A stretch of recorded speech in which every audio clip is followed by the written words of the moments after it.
بسم الله الرحمن الرحيم. المكتبة العلمية المسموعة تقدم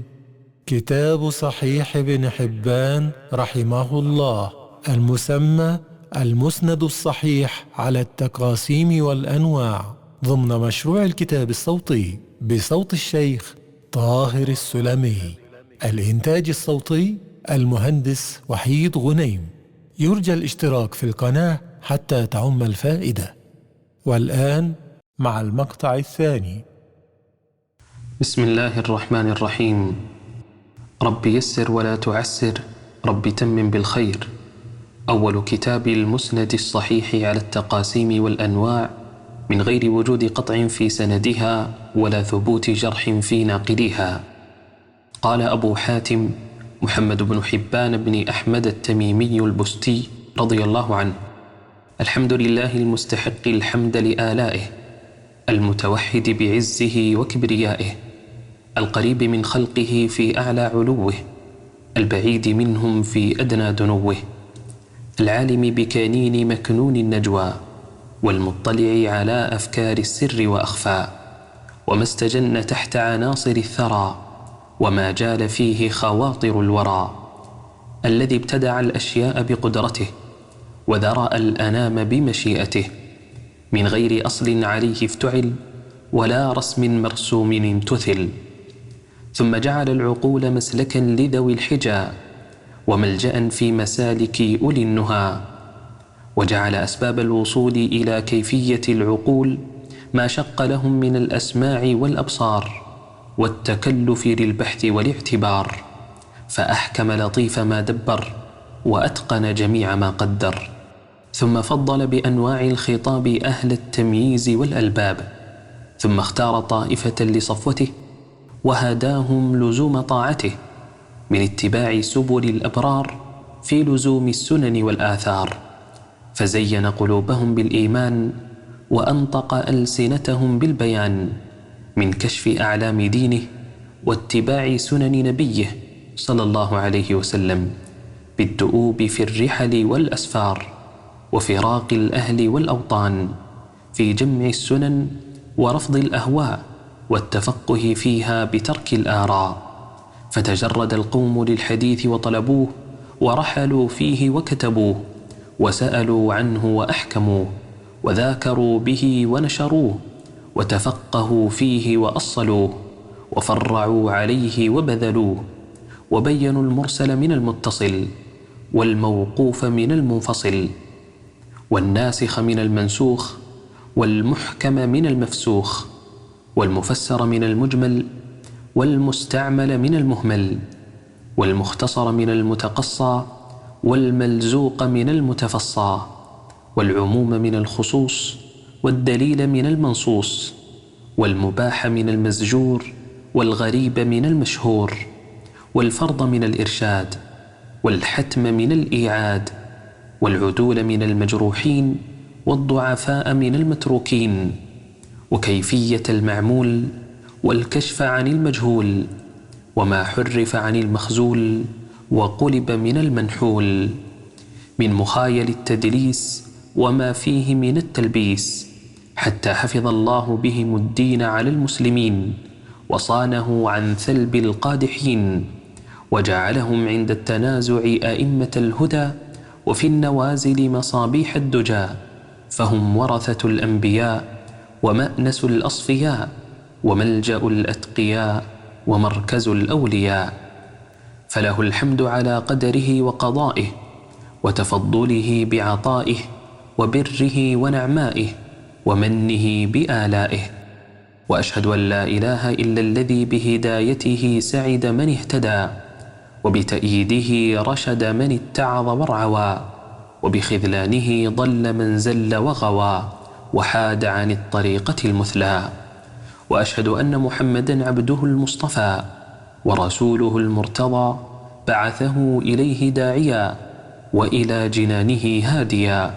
فصلى الله عليه وأزلفه في الحشر لديه، وعلى آله الطيبين الطاهرين أجمعين. أما بعد، فإن الله جل وعلا انتخب محمدا صلى الله عليه وسلم لنفسه وليا، وبعثه إلى خلقه نبيا ليدعو الخلق من عبادة الأشياء إلى عبادته، ومن اتباع السبل إلى لزوم طاعته، حيث كان الخلق في جاهلية جهلاء وعصبية مضلة عمياء، يهيمون في الفتن حيارى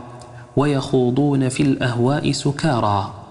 يترددون في بحار الضلالة ويجولون في أودية الجهالة، شريفهم مغرور ووضيعهم مقهور، فبعثه الله إلى خلقه رسولا وجعله إلى جنانه دليلا، فبلغ صلى الله عليه وسلم عنه رسالاته، وبين المراد عن آياته، وأمر بكسر الأصنام ودحض الأزلام، حتى أسفر الحق عن محضه وأبدى الليل عن صبحه، وانحط به أعلام الشقاق وانهشم بيضة النفاق. وإن في لزوم سنته تمام السلامة وجماع الكرامة، لا تطفأ سرجها ولا تدحض حججها، من لزمها عصم ومن خالفها ندم، إذ هي الحصن الحصين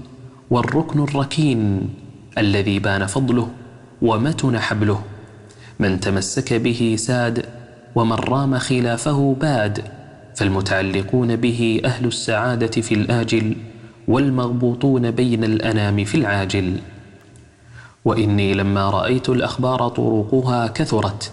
ومعرفة الناس بالصحيح منها قلت، لاشتغالهم بكتبة الموضوعات وحفظ الخطأ والمقلوبات، حتى صار الخبر الصحيح مهجورا لا يكتب، والمنكر المقلوب عزيزا يستغرب، وأن من جمع السنن من الأئمة الماضين المرضيين وتكلم عليها من أهل الفقه في الدين أمعنوا في ذكر الطرق للأخبار، وأكثروا من تكرار المعاد للآثار،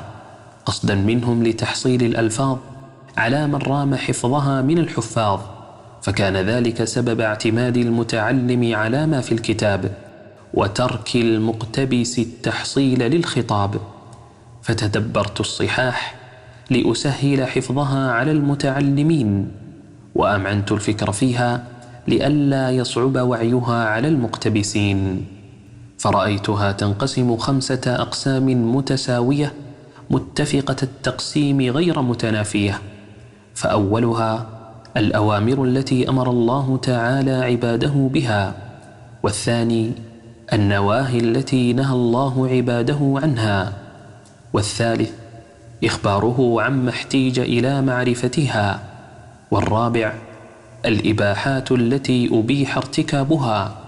والخامس أفعال النبي صلى الله عليه وسلم التي انفرد بفعلها. ثم رأيت كل قسم منها يتنوع أنواعا كثيرة، ومن كل نوع تتنوع علوم خطيرة ليس يعقلها إلا العالمون الذين هم في العلم راسخون، دون من اشتغل في الأصول بالقياس المنكوس وأمعن في الفروع بالرأي المنحوس. وإنا نملي كل قسم بما فيه من الأنواع، وكل نوع بما فيه من الاختراع، الذي لا يخفى تخصيره على ذوي الحجى، أو قد يكون الصواب الذي لا يخفى تحصيله على ذوي الحجى، ولا تتعذر كيفيته على أولي النهى. ونبدأ منه بأنواع تراجم الكتاب، ثم نملي الأخبار بألفاظ الخطاب، بأشهرها إسنادا وأوثقها عمادا، من غير وجود قطع في سندها ولا ثبوت جرح في ناقليها، لأن الاقتصار على أتم المتون أولى، والاعتبار بأشهر الأسانيد أحرى من الخوض في تخريج التكرار، وإن آل أمره إلى صحيح الاعتبار.